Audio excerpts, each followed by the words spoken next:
They're people who show us what is possible when we change the way we look at the world. People who observe from outside to change the world inside. Think, do they all go to B schools? Do they attend workshops, or do they have a manual called 10 Steps to Being a Great Leader? While you mull over this, I'd like you to meet Ashaninka leader Pecha-Kucha from Brazil. He works for the rights of indigenous people and for preservation of nature. At age 2, Benki was trained to be a pajé, the most important figure in his community.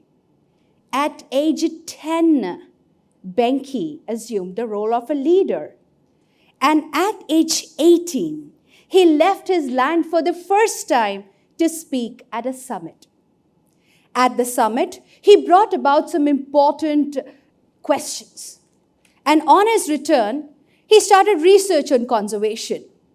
Within 2 years, brought about noticeable changes and was soon awarded the National Human Rights Award. So what is it that we learn from leaders like Benki? We understand that leadership is beyond the books.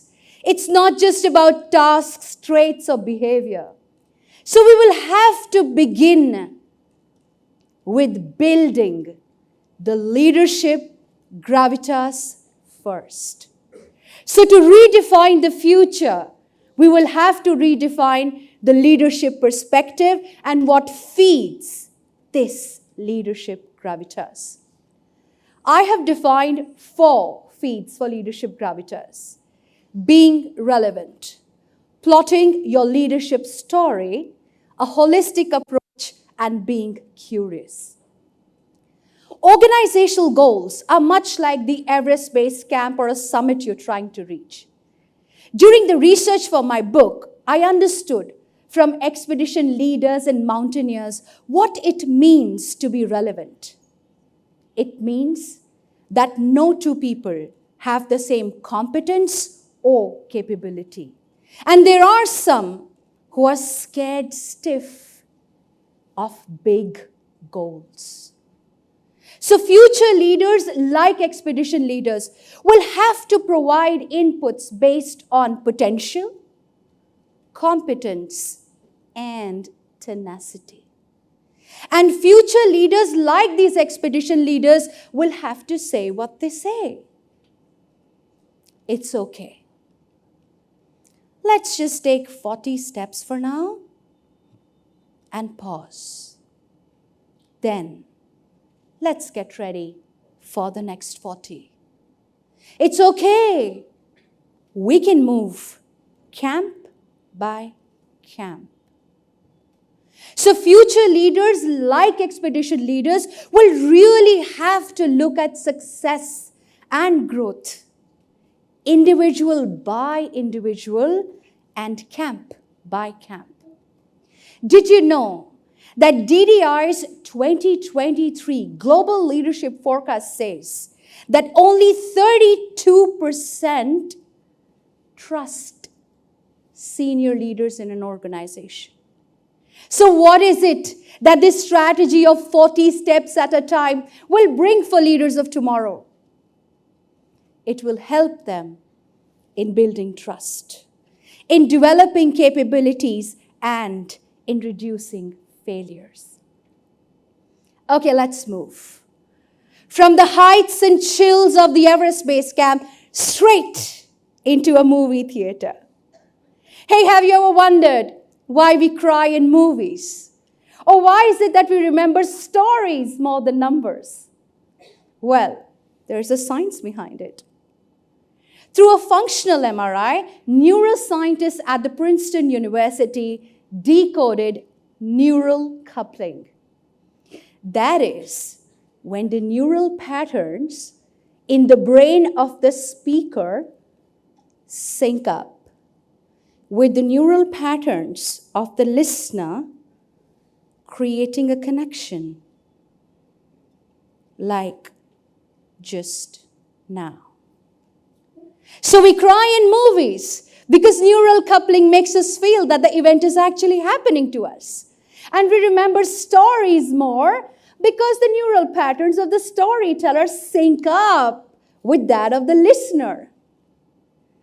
Leaders of the future will have to create and plot compelling, well-crafted narratives that can sync the leader's idea to the executor's emotion, thus creating a connection. So imagine that you all will have the superpower to plot ideas, goals, mission, vision, and most importantly, that unswerving commitment for someone to achieve something. And what will be the result once you're able to plot these leadership stories? The result will be connection and conviction. So all leadership stories will have to rest on a holistic and sensitive approach.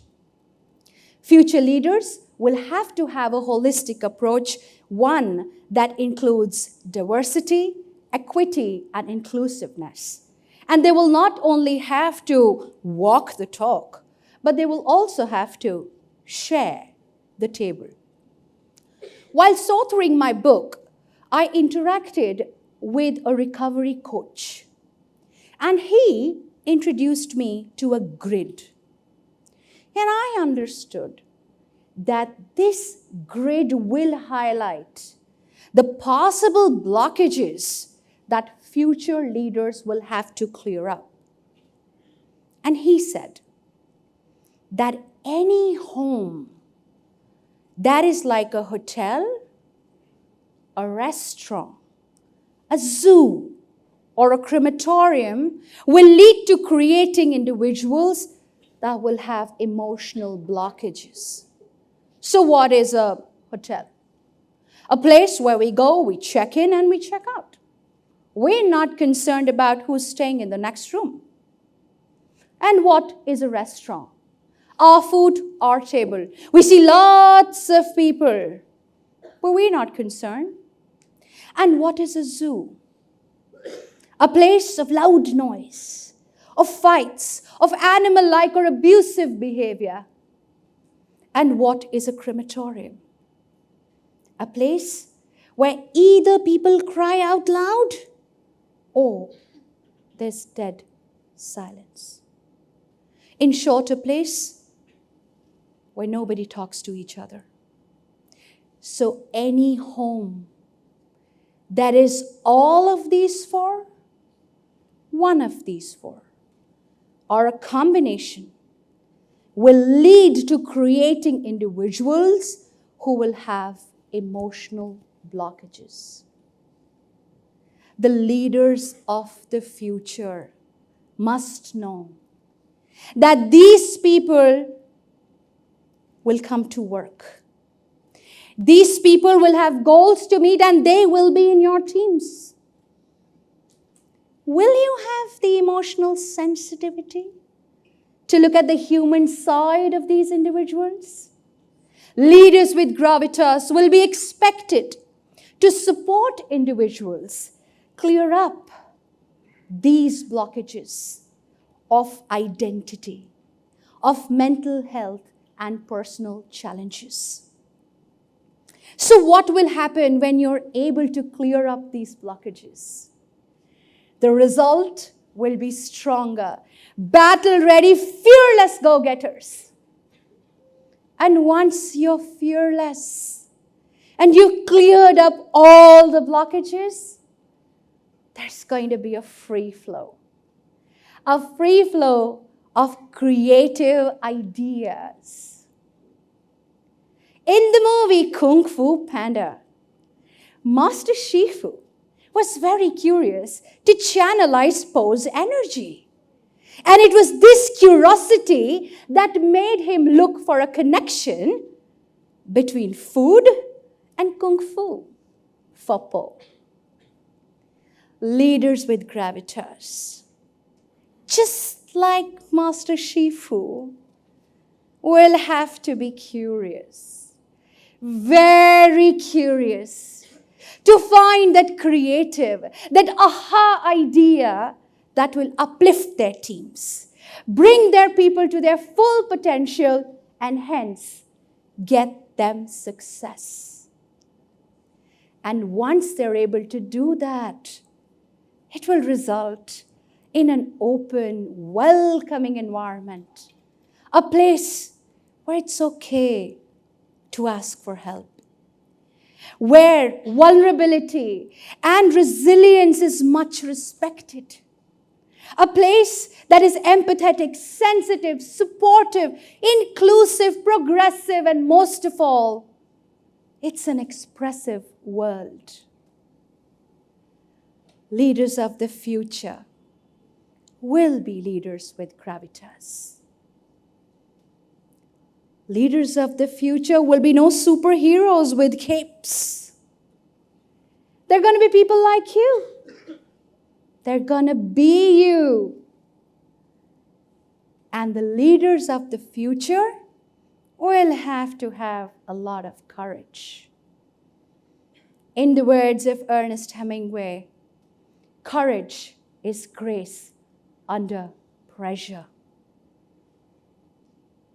And the future will need leaders who are not only courageous, but who have the courage to create more courageous leaders. Thank you.